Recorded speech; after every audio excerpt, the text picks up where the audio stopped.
Hello students. आज से हम लोग एक ऑनलाइन प्लेटफॉर्म की शुरुआत कर रहे हैं और यहाँ से हम चाहते हैं कि आपका साथ चाहिए, सभी का चाहिए और एक बड़े प्लेटफॉर्म की तरफ ले जाना चाहते हैं। हमारा ऑफलाइन एक बहुत बड़ा प्लेटफॉर्म पहले से ही चल रहा है।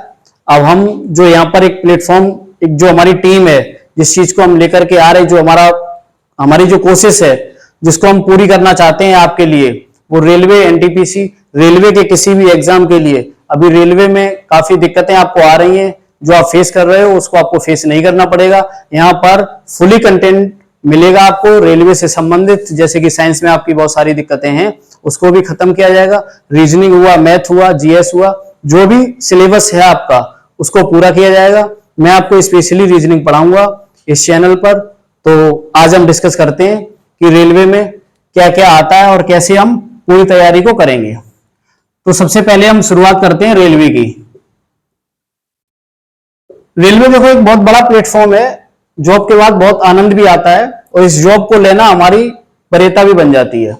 इस जॉब को पाना हमारा मंजिल होता है, बहुत लोगों के सपने होते हैं।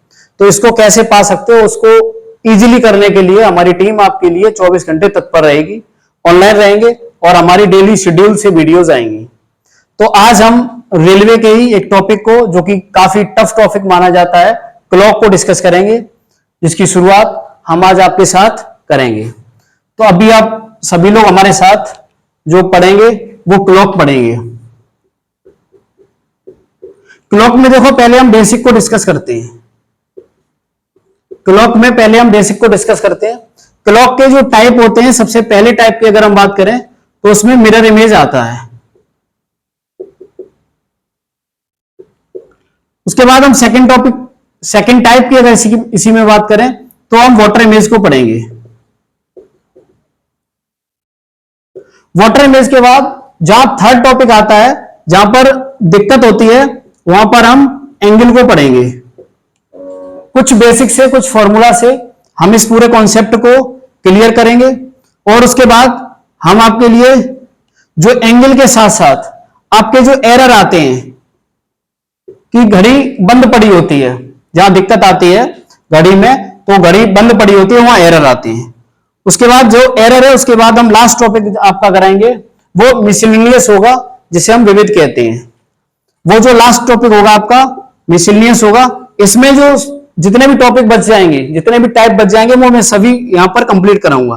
पहले मैं स्पेशली रेलवे के लिए फोकस करूंगा। तो सबसे पहला टॉपिक आज ही डिस्कस करेंगे हम मिरर इमेज को। मिरर इमेज देखो होता क्या है, दर्पण होता है। जब आप शीशे के सामने खड़े होते हो, अपनी तस्वीर को देखते हो, जब अपनी तस्वीर को देखते हो तो आप जब शीशा सामने लगाते हो तो होता क्या है कि आपका चेहरा सबसे पहले उधर दिखता है और जो आपका बैक साइड का है वो बैक साइड दिखता है। तो सबसे पहले हम मिरर इमेज को फोकस करेंगे क्लॉक में। जैसे कि ये क्लॉक है। अब जो क्लॉक है उसमें क्या होता है,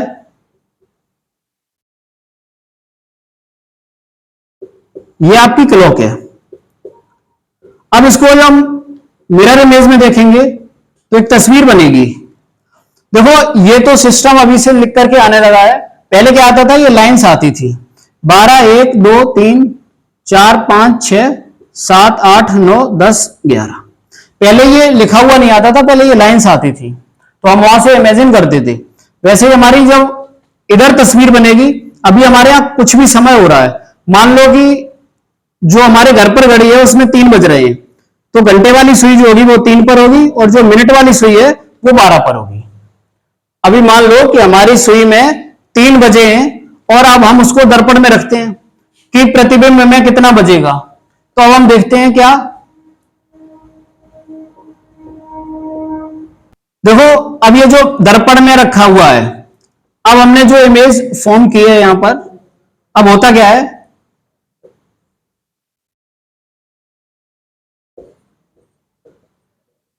अब देखो ये दर्पण है। अब जब जो भी लाइन आप ड्रॉ करोगे, जो भी लाइन खींचोगे, वो होता क्या है कि ये 3 जो बजे हुए हैं, जो घंटे वाली सुई शीशे की तरफ जा रही है। देखो जो सुई शीशे की तरफ जा रही है, तो जो मिरर में भी होगा वो भी सुई शीशे की तरफ ही आएगी।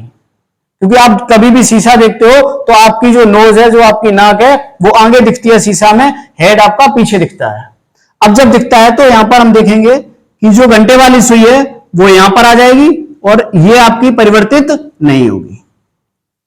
अब देखो 3 बज रहे थे लेकिन दर्पण में 9 बज गए। 3 बज रहे थे, दर्पण में 9 बज गए। इसी चीज को आप फॉर्म करना, लेकिन पेपर में इस तरीके से आप सॉल्व करोगे तो आपको दिक्कत होगी। जब दिक्कत होगी तो आप क्या करोगे कि भाई 3 बज रहे थे, अभी कितने बज गए? 9। दर्पण में 9 बज गए। 9 और 3 को जोड़ रहे तो कितना समय हो रहा है? 12। 9 और 3 को अगर हम जोड़ रहे तो समय हो रहा है 12। क्यों ना हम 12 में से 3 को घटा देते, तब भी हमारा 9 बजे का समय होता, जब भी दर्पण में होता। अभी हम ट्रिक की बात करेंगे, पहले हम बेसिक देख लें। अब देखो, जब भी यहां पर जैसे 1 बजा हुआ है तो दर्पण में यहां पर जो 1 बजा हुआ है, जो शीशे से दूर लाइन जा रही है, वो यहां शीशे के पास आ रही, तो यहां भी शीशे के पास आएगी। जब भी हमारा 1 बजे का समय हो रहा होगा तो हमारे यहां पर दर्पण में 11 बज रहे होंगे। जब भी यहां पर 2 बजे का समय हो रहा होगा तो हमारा यहां पर दर्पण में 10 बजे का समय हो रहा होगा। जब भी हमारे यहां 2 बजे का समय हो रहा होगा तो दर्पण में 10 बजे का समय हो रहा होगा।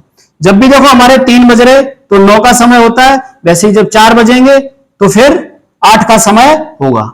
दर्पण में किसका होगा? 8 का समय होगा। जब भी यहां 4 बज रहे होंगे तब हमारा यहां दर्पण में 8 का समय होगा।